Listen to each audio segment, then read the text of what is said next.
I never imagined that my wedding day would mark the beginning of my worst nightmare. As I walked down the aisle in my bridal gown, I thought I was entering a dream, but as I soon learned, dreams are just fantasies, and reality can be much harsher.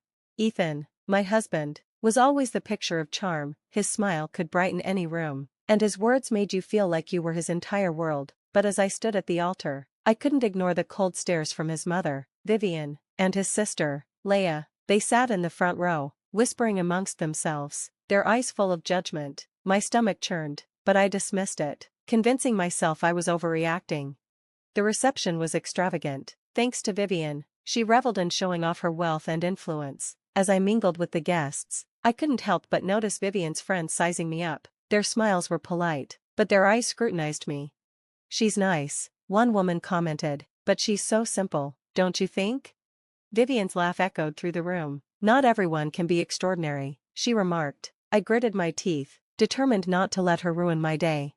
Later, as Ethan spun me around during our first dance, Leah leaned over to a cousin and whispered, "She doesn't fit in. She's in way over her head." Her words stung.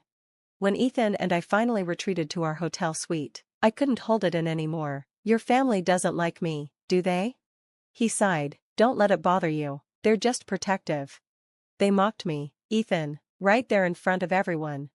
He kissed my forehead, brushing off my concerns. "You're overthinking it. Let's just enjoy tonight." But the doubt lingered, growing in the back of my mind. Life as Ethan's wife was a mix of moments of sweetness and bitterness. When we were alone, he was loving, but when his family was around, he became a different person, masking their jabs as casual concern. "Kate, dear," Vivian said one evening at a family dinner, "have you ever considered taking etiquette lessons? Our circles can be quite demanding, and I wouldn't want you to feel out of place." Leah smirked. "She's doing her best, after all." I looked at Ethan for support, but he only gave me an uncomfortable smile and looked away. The breaking point came at a charity gala that Vivian insisted I attend. Surrounded by glittering gowns and polished smiles, I felt completely out of place. As I stood by the bar, I overheard Vivian speaking to a group of wealthy donors. "She's sweet," Vivian said, her tone dripping with condescension, "but I thought Ethan would choose someone more refined." Laughter erupted from the group, my face flushed with embarrassment. When I confronted Ethan later that night, his response was maddening. "They don't mean it. You're taking it too personally." I tried to fit in by taking Vivian's advice, attending etiquette classes, buying expensive clothes, but nothing seemed to change. Every effort was met with more criticism.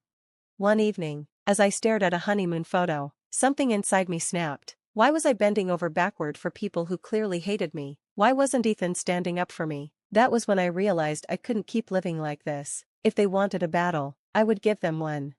I took my first stand at a family brunch Vivian hosted, dressed in a sleek black gown and vintage pearls. I walked in with confidence, but Vivian's smile was tight. "Oh, Kate, you made it. I wasn't sure you'd understand the theme." "I never miss a chance to shine," I replied, my voice icy. As the brunch continued, I held my ground, participating with assurance. Vivian and Leia's discomfort was palpable, but I felt victorious until they retaliated. After the meal, Vivian pulled me aside. "I know you're trying, dear, but it's best to let the more experienced women handle the social scene. You wouldn't want to embarrass yourself or Ethan." Her words stung, but I didn't let her see it. "Thanks for the advice, Vivian, but I think I'll manage just fine." The conflict didn't end there. It bled into my marriage. Ethan, who hated confrontation, didn't support me. Instead, he withdrew into silence. One night, I confronted him. "Why won't you say anything to them? They humiliate me, Ethan, right in front of everyone, and you just sit there." "What do you want me to do, Kate? They're my family." "And what about me?" I shot back. "Am I not your family too?" His silence was deafening. Things only got worse at Ethan's company gala. Vivian and Leah were, of course, present. I had carefully prepared, wearing an elegant emerald gown, hoping to avoid them, but as I chatted with one of Ethan's colleagues, I overheard Vivian's sugary voice. "She's charming, isn't she?" she said. "It's a shame she doesn't understand our world, poor thing, trying so hard." Leah laughed. "It's like watching a little girl play dress-up." My heart sank. When I confronted them, my voice wavered, but I stood my ground. "Is there something you'd like to say to me directly?" Vivian feigned innocence. "Kate, dear, what are you talking about?" You know exactly what I'm talking about, I said, my hands clenched into fists. You've been undermining me since I married Ethan. I'm done pretending it doesn't hurt. Leia smirked. Oh, sweetie, don't take it so seriously. It's all just fun and games. Fun? I spat. Is tearing someone down for your amusement really fun? Before they could respond, I turned to Ethan, who was standing by the bar. And you, I said, my voice breaking, are you just going to stand there and let this happen? He stared at me, helpless, as I stormed out, ignoring his weak attempts to stop me. The weeks that followed were a blur of arguments and silence. Ethan apologized, but his words felt empty. The rift between us deepened. One evening, I came across an article titled, Family Feud at Elite Gala, Daughter-in-Law Causes Stir. My heart sank as I saw anonymous quotes describing me as emotional and out of place. It didn't take much to figure out who had leaked it. Furious, I confronted Ethan. Your family crossed a line, I said, showing him the article. Do you know how humiliating this is? He sighed. You shouldn't have confronted them. You know how they are. I stared at him, incredulous. So, you're blaming me? I'll talk to them, he muttered weakly. I knew he wouldn't. For the first time, I wondered if I had made a mistake marrying him. Then, unexpectedly, Ethan's younger brother, Adam, reached out to me. Unlike the rest of the family, Adam had always been kind. He didn't partake in the drama that Vivian and Leia thrived on, and for the first time, I felt like someone in the family might actually be on my side. One afternoon, out of the blue, Adam reached out. I heard about the gala, he said gently. I just wanted to say I'm sorry for how they treated you. It wasn't right. His words hit me harder than I expected. Thank you, Adam, that means more than you realize. You don't deserve this, Kate. You're not alone. If there's anything I can do, just let me know.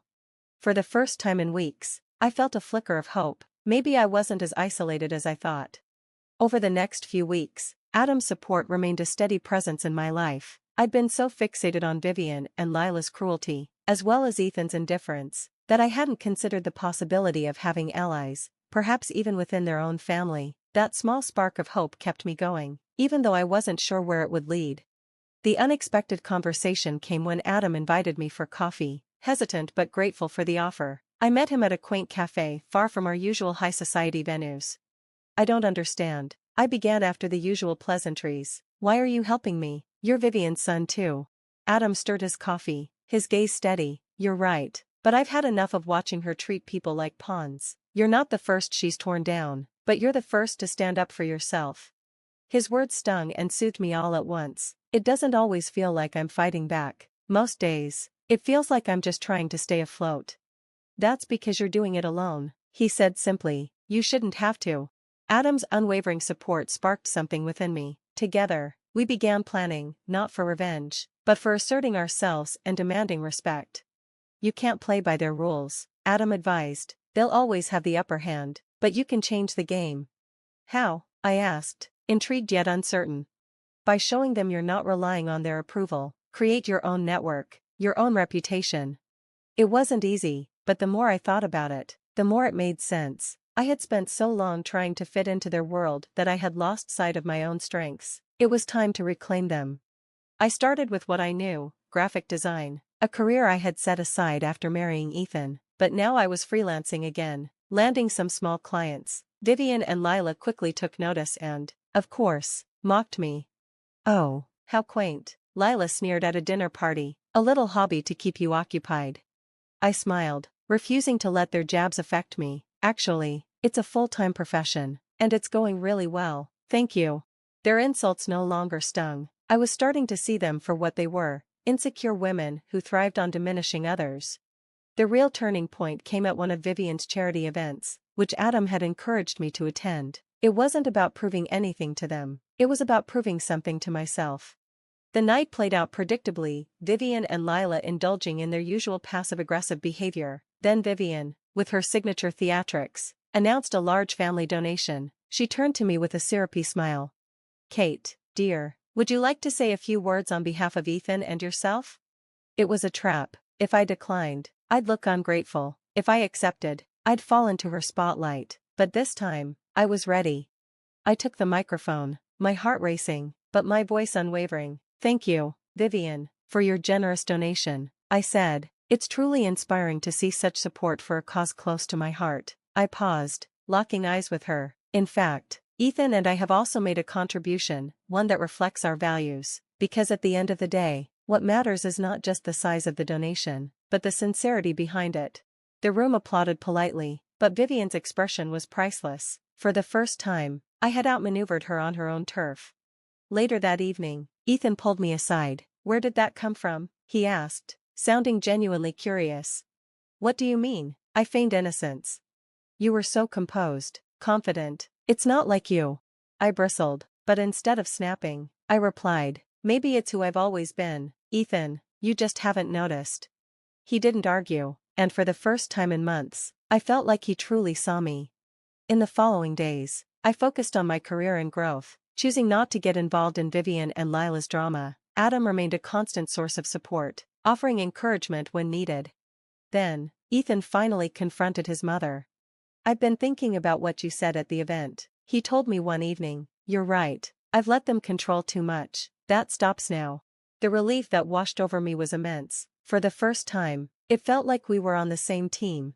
Vivian and Lila didn't change overnight, but slowly, they began to sense their control slipping. I stopped engaging with their manipulations, and Ethan began to defend me, even in small ways. It wasn't perfect, but it was progress, and for the first time in a long time, I felt hopeful.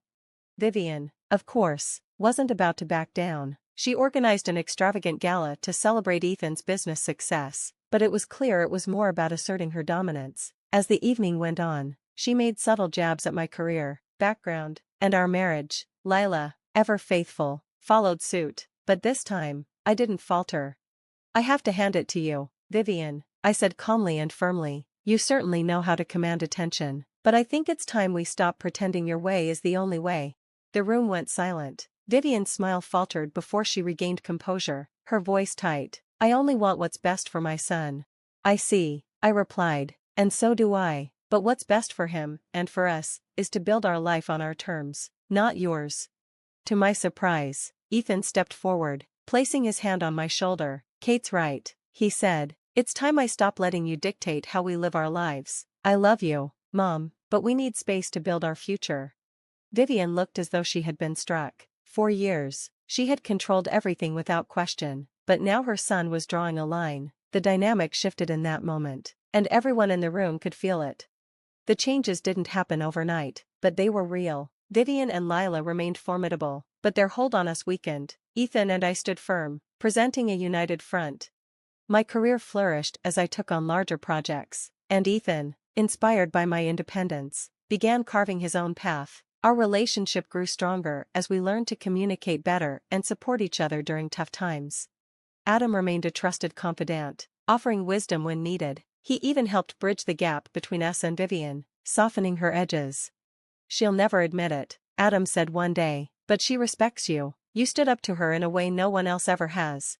It wasn't the victory I had once imagined, no dramatic apologies or sudden transformations, but I had learned that true strength didn't come from forcing others to change. It came from staying true to myself. One afternoon, as I worked on a new design project in our renovated home office, I paused to take it all in. The sunlight streaming through the windows, Ethan's laughter in the next room, and the quiet peace of knowing I was exactly where I was meant to be.